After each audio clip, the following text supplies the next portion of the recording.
That flinch at a tone you have never been hurt by is not your memory. It is a signal wired before you could form language. A ghost is pulling the string. You are not the first person to notice this. You are the first person to feel it as yours. The body does not distinguish between a threat it witnessed and one it inherited.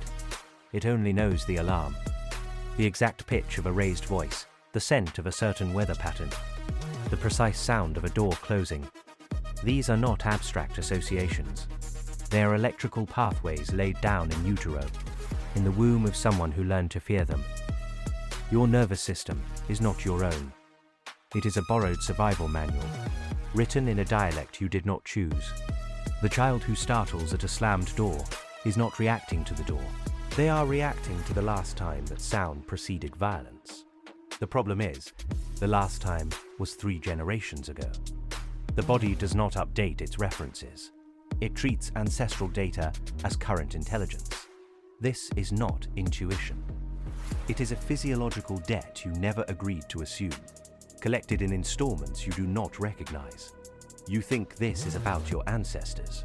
That thought is the protection. It keeps you from seeing the mechanism in real time. The moment you attribute the reaction to someone else's history, you remove yourself from the equation. You become a passive recipient of a legacy, not an active participant in its maintenance. The question is not whether you inherited this code. The question is whether your system can ever tell a real threat from a legacy subroutine that has outlived its purpose. And what other alarms are still set for a fire that burned out centuries ago? The origin is not mystical. It is cellular. The mother who lived through famine does not need to tell her child about hunger. Her body does the teaching. The fetus absorbs her cortisol levels, her metabolic adaptations, her heightened startle response. These are not stories. They are biological facts. The child is born with a nervous system calibrated for scarcity, even if the world outside is abundant. The hoarding of lipids, the inability to relax after a meal, the panic at the sight of an empty pantry. These are not character flaws. They are inherited adaptations. The body does not know the famine is over. It only knows the last time it was fed. The same mechanism applies to violence. The father who flinches at a raised hand is not reacting to his own childhood. He is reacting to his father's, and his father's fathers.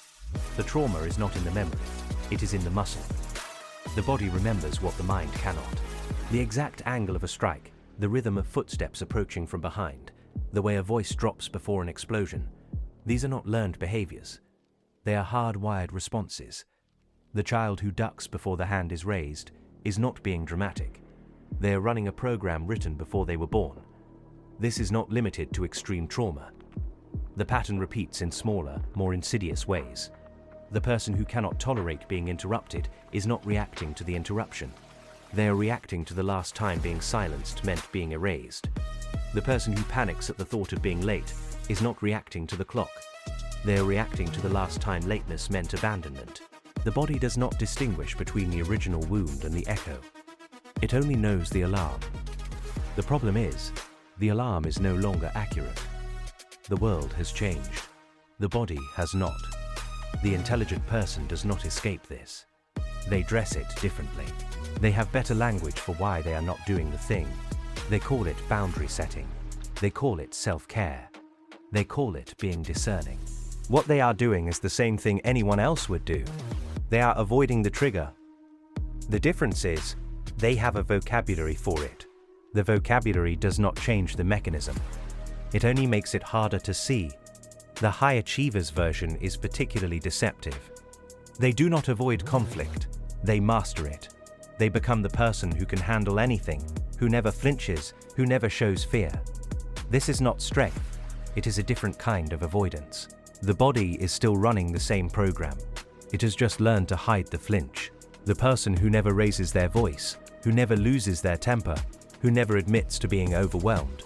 These are not signs of emotional control. They are signs of a system that has learned to suppress the alarm before it sounds. The problem is, the alarm is still there. It is just buried deeper. The person who has read about this is the most dangerous. They know the language. They can name the pattern. They can explain it to others. This does not mean they have changed it. It means they have found a way to talk about it without addressing it. The vocabulary becomes a shield. They say they are working on it. They say they are aware. They say they are healing.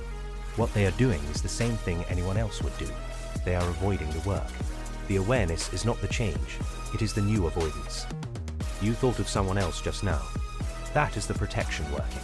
You are not the subject. They are. The mechanism does not want to be seen.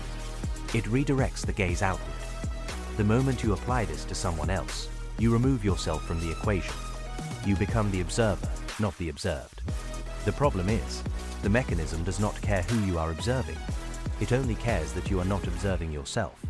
The cost is not in the moment, it is in the accumulation. The person who flinches at a raised voice does not lose anything in that instant. They lose something over time. They lose the ability to trust their own reactions. They lose the ability to distinguish between a real threat and a false alarm. They lose the ability to be present in their own life. The body is not wrong, it is outdated. The problem is, the body does not know that. It only knows the last time the alarm was accurate. The relationship cost is the most insidious. The person who cannot tolerate being interrupted does not lose the argument. They lose the connection. The person who panics at lateness does not miss the appointment. They miss the person who was waiting for them. The body's alarm is not the problem. The problem is, the alarm is no longer relevant. The world has changed. The body has not. The person who is always bracing for impact is never fully present. They are always waiting for the other shoe to drop. The problem is, the shoe has already dropped. It dropped centuries ago. The identity cost is the most subtle. The person who believes they are strong because they never flinch is not strong. They are armored. The person who believes they are kind because they never raise their voice is not kind. They are controlled. The body's adaptations are not character traits. They are survival strategies. The problem is, the strategies are no longer necessary.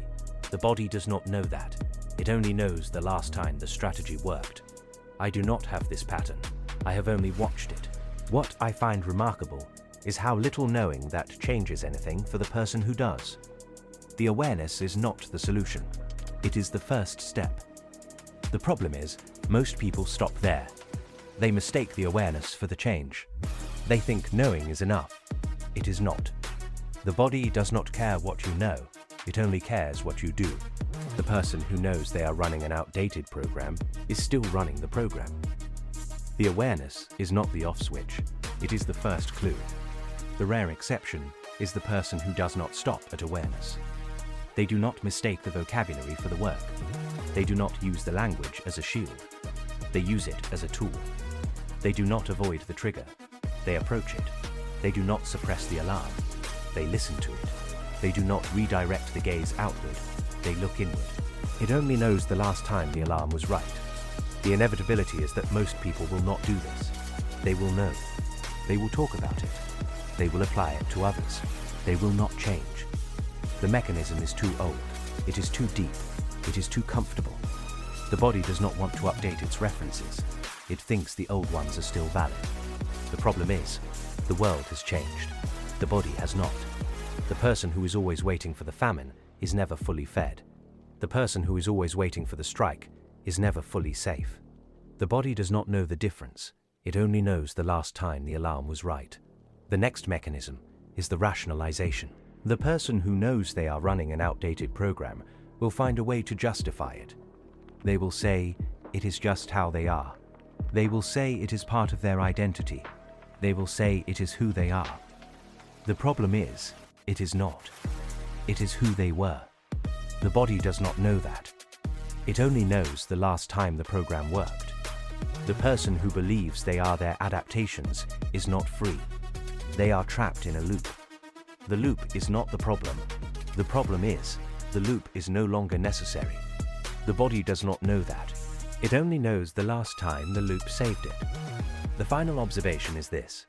The body does not care about truth. It only cares about survival. The person who is always bracing for impact is not wrong. They are outdated. The problem is, the body does not know that. It only knows the last time the impact came. The person who is always waiting for the famine is not weak. They are prepared. The problem is, the famine is over. The body does not know that. It only knows the last time it was hungry. The question is not whether you can change. The question is whether you can convince your body that the world has changed, and whether you are willing to live in the uncertainty of not knowing if the alarm is real.